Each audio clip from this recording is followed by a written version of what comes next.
A sloth, a donkey, and a curious human. Send a prompt and see what they're doing. One hits record with a question on his mind. Two brothers pick it up, see what they find. Corn takes his time, Herman's got the facts. Back and forth, they never hold back. My weird prompts, come on in, that's where we begin. My weird prompts, glad you're here. This episode was generated using artificial intelligence. Please verify facts. You know, Corn, this whole show runs on GPU compute, and we wouldn't be here without Modal. Seriously. And that's what powers all our text-to-speech. Everything you're hearing right now. They're an AI infrastructure platform. Developers use them to run GPU workloads in the cloud with zero infrastructure headaches. If you're building anything with AI, check them out. Modal.com. In 2007, a single web page with a dead simple black header and a few rows of orange links quietly became the most influential water cooler in the history of Silicon Valley. It didn't have images, it didn't have an algorithm designed to keep you scrolling forever, and it certainly didn't have a marketing budget. Yet, nearly 20 years later, it remains the place where the future of technology is debated, debunked, and occasionally launched into the stratosphere. Today's prompt from Daniel is about Hacker News, the minimalist powerhouse run by Y Combinator. It is a fascinating study in digital longevity, Corn. My name is Herman Poppleberry, and I've been obsessed with the mechanics of this site for years because it defies every single trend of the modern internet. While every other platform moved toward infinite feeds, high-resolution video, and aggressive engagement hacks, Hacker News stayed exactly the same. It's essentially a Lisp program running in a time capsule, yet it dictates what thousands of the world's most influential engineers and investors are thinking about every single morning. By the way, a quick shout out to our script writing companion for this episode, Google Gemini 3 Flash, which is helping us break down this orange-tinted phenomenon. It's the orange site. That's what people call it when they want to sound like insiders. And honestly, it's hilarious how much power that simple Y logo holds. You see it on a laptop sticker, and you immediately know that person probably has strong opinions about memory safety and Rust, or why your favorite startup's business model is fundamentally flawed. But for the uninitiated, Herman, let's peel back the curtain. What is Hacker News, really? If you had to explain it to someone who thinks hacking only happens in movies with green scrolling text, how would you frame it? At its most basic level, Hacker News is a social news aggregator. Users submit links to stories, essays, or technical papers, and other users vote them up or down. The highest voted stories rise to the front page. But that description makes it sound like Reddit, and while they share an ancestor, the DNA is totally different. Hacker News is the curated intellectual hub of Y Combinator, the famous startup accelerator. It was launched in February 2007 by Paul Graham, who everyone in the scene just calls PG. Originally, it wasn't even called Hacker News, it was Startup News. Startup News sounds like a boring trade publication you'd find in a dentist's office in Palo Alto. Glad they changed the branding. But wait, if PG started it, was it just a marketing tool for Y Combinator? Like, hey, look at our cool startups, please give them money. That's the misconception. It actually started as a technical experiment. Paul Graham was developing a new dialect of the Lisp programming language called Arc. He needed a real-world application to test Arc's capabilities, so he built a news aggregator. It was a dogfooding project. He wanted to see if his new language could handle a live community. The fact that it became the center of the tech universe was almost a side effect of Graham's specific philosophy on what makes a community good. He rebranded it to Hacker News in August of 2007 because he realized the community shouldn't just be about business or startups. He wanted it to be about anything that gratifies intellectual curiosity. Intellectual curiosity. That's the high-minded way of saying stuff that nerds find cool, right? Because if you look at the front page today, you'll see a paper on a new carbon capture method right next to a deep dive into how a 1980s synthesizer worked, followed by a heated debate about the ethics of artificial intelligence. It's a very specific vibe. It's not just tech news, in the sense of Apple released a new phone. It's more like, here is how the underlying physics of the touchscreen on that phone actually functions. Precisely. And that vibe is protected by a moderation philosophy that is legendary in its intensity. But before we get to the how, we have to talk about the why. Paul Graham wrote an essay in 2005 called The Submarine, where he talked about how PR firms sink stories into the news cycle. He hated how noisy and manipulated traditional tech journalism had become. He wanted a place that was high signal, low noise. He saw early Reddit, which, interestingly, Y Combinator actually funded in its first batch, starting to go mainstream and lose that hardcore hacker edge. Hacker News was an attempt to recapture that lightning in a bottle. So he built a digital fortress for the smartest guys in the room. And to keep the normals out, he made the UI look like a spreadsheet from 1995. I love that. It's like a keep out sign written in a font only developers can read. No thumbnails, no flashy colors, just text and a very specific shade of orange. The design is a feature, not a bug. It acts as a cognitive filter. If you can't handle a text-heavy interface without dopamine-triggering images, you're probably not the target audience for a 3,000-word critique of a new database architecture. But the real magic isn't the design, it's the codebase. As I mentioned, it's written in Arc. They actually open-sourced the code in 2009. It's incredibly lightweight. Because there are no tracking scripts or heavy frameworks, the site loads almost instantaneously on any device. In a world of bloated web apps, HN is a reminder of how fast the internet can actually be when you strip away the nonsense. Okay, so it's fast, it's ugly, and it's full of smart people. But let's talk about the culture. Because you can't talk about Hacker News without talking about the comments. That's where the real blood, sweat, and tears are. I've seen threads where someone posts a show HN. That's when a developer shares their new project, and the first comment is like, "This is cool, but here are 15 reasons why your security protocol is fundamentally broken and why I could hack your database in 4 seconds. It's brutal." It can be devastating. There is a famous story about the launch of Dropbox. Drew Houston posted it on Hacker News in 2007, and one of the top comments was basically, "Why do I need this? I can already do this with a Linux server and some custom scripts." That commenter missed the point that the rest of the world doesn't want to write custom scripts, they just want their files to sync. But that's the HN spirit. It's a community of builders who are naturally skeptical of anything that feels like marketing fluff. They want to see the code, they want to know the how. It's the ultimate vibe check for a founder. If you can survive a day on the Hacker News front page without getting your ego bruised beyond repair, you might actually have a viable product. But it's not just chaos, right? There's a sheriff in town. There is. Daniel Gackel, known by his username, Dang. He is the lead moderator, and he is widely regarded as one of the best in the business. His job is to enforce the Be Nice rule. The HN guidelines are very specific. Be kind. Don't be snarky. Have curious conversation. If you start a flame war or get too aggressive, Dang will step in with a very calm, very polite correction that essentially makes you feel like a disappointed child. He uses a mix of manual intervention and sophisticated software filters that detect voting rings or brigading. I've seen his comments. They're like Zen koans. He'll respond to a guy who's screaming in all caps and just say, "Please don't use uppercase for emphasis. It makes the conversation feel less curious." And the guy usually apologizes. It's like he has a superpower. But that moderation is why the site hasn't turned into a toxic wasteland like almost every other comment section on the internet. It's institutional memory. Because the site has stayed the same for so long, the older users pass down the norms to the newer ones. There's also the flag mechanism. If a post is off topic, like a celebrity gossip story or a purely political screed, users will flag it and it will disappear from the front page almost instantly. They are very protective of the intellectual curiosity mandate. If a story doesn't make you learn something new about how the world works, it doesn't belong there. And that brings us to the Hacker News effect.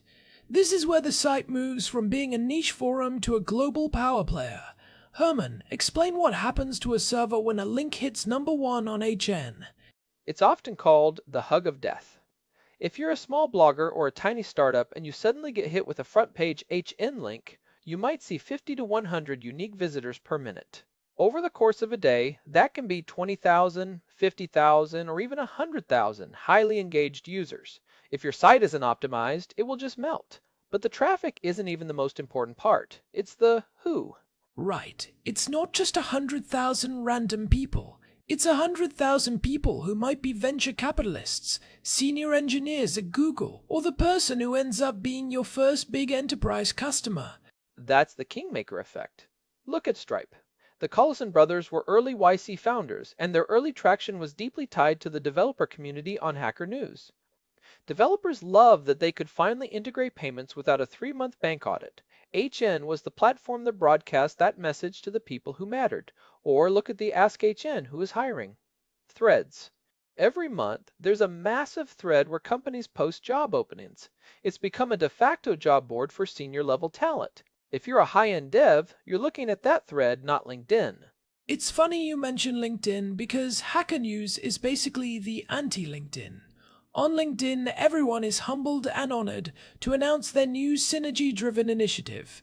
On Hacker News, if you use the word synergy, you'll get roasted into another dimension. The community has an allergic reaction to corporate speak. They value raw technical depth and honesty above all else.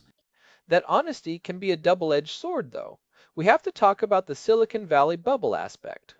Because the community is so focused on engineering and startups, it can have massive blind spots. There was a famous thread in 2014 called YC is Dead, where users were convinced that the accelerator model was over. Obviously, it wasn't. There's also a tendency to dismiss the social or ethical implications of a technology if the technical cool factor is high enough. Yeah, I've noticed that. You'll see a post about a new facial recognition AI, and the comments will be 90%. Wow, look at how they optimize the neural weights for low latency, and maybe 10%. Wait, is this going to destroy privacy as we know it? It's a very can we build it culture, sometimes at the expense of should we build it? That's a fair critique. The site's anti-politics stance is also a point of contention. To keep the signal-to-noise ratio high, the moderators downweight political news unless it has a hacker angle, like a new law affecting encryption.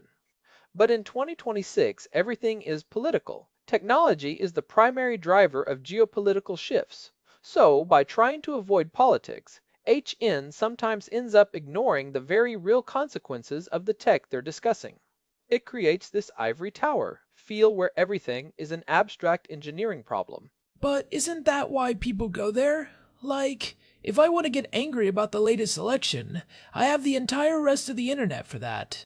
If I want to take a break and read about a guy who spent 6 months rebuilding a Commodore 64 out of matchsticks, I go to Hacker News. It's a sanctuary for the curious mind. I think that's why it survives. It provides something that is increasingly rare, a place for deep, long-form intellectual exchange that isn't interrupted by ads or recommended for you, algorithms. It's one of the last places on the web where you can have a substantive conversation with a stranger who might actually be more an expert than you are. It's not uncommon to see a post about a programming language, only to have the creator of that language show up in the comments to answer questions. Bjarne Stroustrup, the creator of C++, has been known to hop in. That kind of access is incredible. It's like a permanent global tech conference that never ends, and you don't have to pay for the expensive tickets or the lukewarm buffet. But let's get practical for a second. Let's say I'm a developer or a founder, and I want to conquer Hacker News. I want that front page glory. What are the unwritten rules? Because I know the community smells marketing from a mile away. The first rule is, don't try to conquer it. The community has an incredibly sensitive BS detector. If you post a link to your project with a headline like, "The revolutionary AI that will change your life forever," you will be ignored or flagged. The successful Show HN posts are usually very humble. They say things like, "I was frustrated with X, so I built a small tool called Y. It's written in Go and uses a SQLite backend. Here's the code. I'd love some feedback." I'd love some feedback is the magic phrase. It's an invitation to a conversation, not a sales pitch. You're acknowledging that the people reading are potentially smarter than you and you're willing to learn. That opens the door. And you have to be ready to engage. If you post a Show HN and then disappear for 4 hours, you're wasting the opportunity. The best launches are the ones where the founder is in the comments for 12 hours straight, answering every single technical question no matter how pedantic. Yes, we chose this hashing algorithm because of these specific trade-offs. That level of transparency builds immediate trust. What about the HN effect for regular readers?